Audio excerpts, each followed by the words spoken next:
और पाकिस्तान जो पाकिस्तान नहीं कर रहा, बल्कि पाकिस्तान आर्मी कर रही है। ये पाकिस्तान आर्मी से ही परेशान है। टीटीपी जो हुई है, it is outcome of Pakistan army dealing with the population. Pakistan army dominated by Punjab में, और इस चक्कर में ये पाकिस्तान आर्मी जो डोमिनेट करती है तो बाकी एरिया रिजेक्ट होती है। और Pakistan army has been influence करती आ रही है गवर्नमेंट को, पॉलिटिकल गवर्नमेंट को, लाइक फ्रॉम 1958 ऑनवर्ड्स। 56 में इनकी कॉन्स्टिट्यूशन बनी थी, लेकिन उसके बाद से कभी भी इनका सही ढंग से कोई डेमोक्रेटिक सेटअप नहीं चला। जैसे बताते हैं कि बिल्कुल। सरकार है, सरकार पूरी उनके हाथ में पकड़ू है, तो मिलिट्री जो चाहती है वही करती है। और मिलिट्री का जो आउटलुक होता है वो बहुत नैरो माइंडेड होता है। तो क्या गवर्नर देश के लोगों के प्रति नहीं होता, जी, तो क्या अफगान गवर्नर के बेटे को पाकिस्तान में सेटअप किया गया खुद की इमेज बचाने के लिए और टीटीपी पाकिस्तान के रिलेशन को स्टैब्लिश करने के लिए? जाफरी साहब, ये सवाल आपके लिए। जी जी, तिवारी साहब की कुछ चीजों से मैं एग्री करता हूं, वो बिल्कुल स्पॉट ऑन है, और कुछ चीजों से डिसएग्री करता हूं। मैं पहले क्लियर कर दूं, ये बात पे तिवारी साहब बिल्कुल 100% दुरुस्त है कि चूंकि हम लोग पहले इसको फेडरली एडमिनिस्ट्रेटेड ट्राइबल एरिया कहते थे, ऊपर जिसको अब केपीके का हिस्सा बना दिया गया है, तो उनकी आपस में क्रॉस द बॉर्डर बहुत सारी रिश्तेदारियां थी, बहुत सारे ताल्लुकात थे। तो वहां पे अगर टीटीपी के कुछ लोग हैं तो उनकी परले हाथ परली तरफ, बॉर्डर की दूसरी तरफ जो है लोग, अगर उनके कोई रिश्तेदार वगैरह उनकी मदद करते हैं तो वो अपनी जाती हैसियत में करते हैं, और उसका तालिबान की हुकूमत जो है उसको डिसोन करती है। अब वो आप जैसे कह रहे हैं कि इनडायरेक्टली सपोर्ट करती है, अगर करती भी है तो उसका जवाब पाकिस्तान उनको दे रहा है। तकरीबन 60,000 इंटेलिजेंस बेस्ड ऑपरेशंस किए गए पिछले साल इन सारे मामलात को जो है वो खत्म करने के लिए, और काफी हद तक वो कामयाब भी हुई। जहां तक प्रिसीजन वाली बात है, ये एक इंटेलिजेंस बेस्ड ऑपरेशन था जहां पर, और ये आज की नहीं 3 दिन पहले की खबर है। 3 दिन पहले ये बच्चा जो है ये वहां पर मारा गया, जो यूसुफ है, और वहां पर 2 मजीद हाई वैल्यू टारगेट्स जो हैं तालिबान पाकिस्तान के, वो भी इस अटैक में मारे गए। अगर तालिबान हुकूमत इसके ऊपर बरहम होती या बहुत एनरेज होती तो कम से कम 3 दिन के अंदर मिनिस्ट्री ऑफ जो डिफेंस है, ये मिनिस्ट्री ऑफ फॉरेन अफेयर्स है तालिबान गवर्नमेंट का, उसकी तरफ से एक ऐसा स्टेटमेंट आती, मगर ऐसा हमें डायरेक्टली देखने को नहीं मिला अभी तक।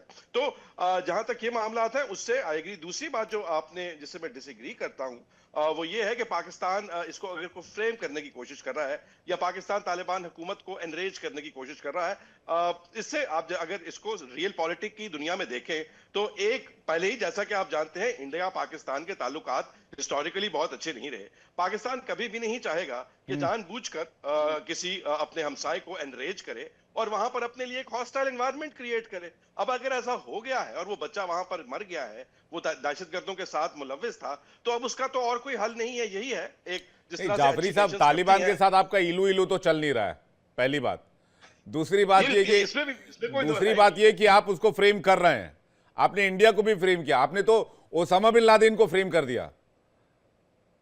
ओसामा बिन लादेन को कैसे फ्रेम कर दिया जनाब? ये तो बड़ी इंटरेस्टिंग बात की आपने, इसके बारे में हम किसी दिन जानेंगे, बैठेंगे, बातचीत करेंगे। दुनिया ये जानती है कि ओसामा बिन लादेन के बारे में सिर्फ यूएस को पता था, लेकिन कई जानकार ये भी बताते हैं कि ओसामा बिन लादेन को फ्रेम करने और सेटअप करने में आप लोगों का भी हाथ था। देखें, एक तरफ तो तिवारी साहब कहते हैं कि हम लोग, हमारी जो इंटेलिजेंस एजेंसीज हैं वो इतनी नाकारा हैं कि वो कोई एक भी प्रिसीजन अटैक नहीं कर सकती, इतनी फजूल है। और दूसरी तरफ आप इतनी बड़ी सक्सेस जो है उसका हमारे गले जो है वो सेहरा डाल रहे हैं, और आप कह रहे हैं कि हम इतने कमाल के हैं कि हमने वो सब कुछ किया, अमेरिका को भी बेवकूफ बनाया, तालिबान को भी बेवकूफ बनाया, पूरी दुनिया को बेवकूफ बनाया। फिर तो आईएसआई बहुत महान इंटेलिजेंस एजेंसी नहीं है। जी, चलिए, किसी काम में तो माहिर निकले आप, मुझे जानकर खुशी हुई।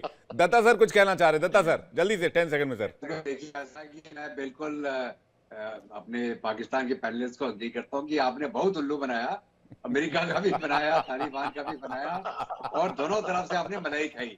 आपने इधर से भी बटोरा, उधर से भी बटोरा, उधर से ड्रग मनी आपने करी, ड्रग मंगाए, इधर से डॉलर लिए, तो आपने दोनों तरफ से मलाई खाई है। तो अभी मलाई खाने के बाद लोगों को पता चल गया है कि आप मलाई खा के आपका पेट बड़ा हो रखा है, अब वो वसूली का टाइम आ गया। ठीक है सर, तिवारी सर कुछ कहना चाह रहे सर? तिवारी सर जल्दी से 10 सेकंड सर।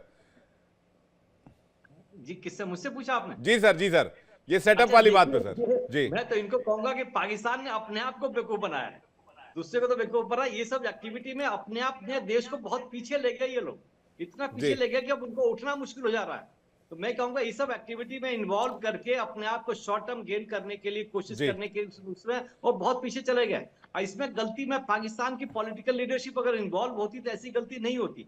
तो पॉलिटिकल लीडर्स पॉलिटिकल लीडरशिप को इवॉल्व भी करना होगा और खुद को मजबूत भी करना होगा तिवारी साहब, ऐसा लगता है। लेकिन जैसा कि दावा कर रहे हैं कि हमारी जीडीपी भी अच्छी हो रही है, हमारी जो एजेंसीज है वो भी अच्छा काम कर रही है, देखते हैं इसका क्या इंपैक्ट दिखता है। लेकिन तालिबान और पाकिस्तान के बीच रिफ्ट जरूर बढ़ता जा रहा है।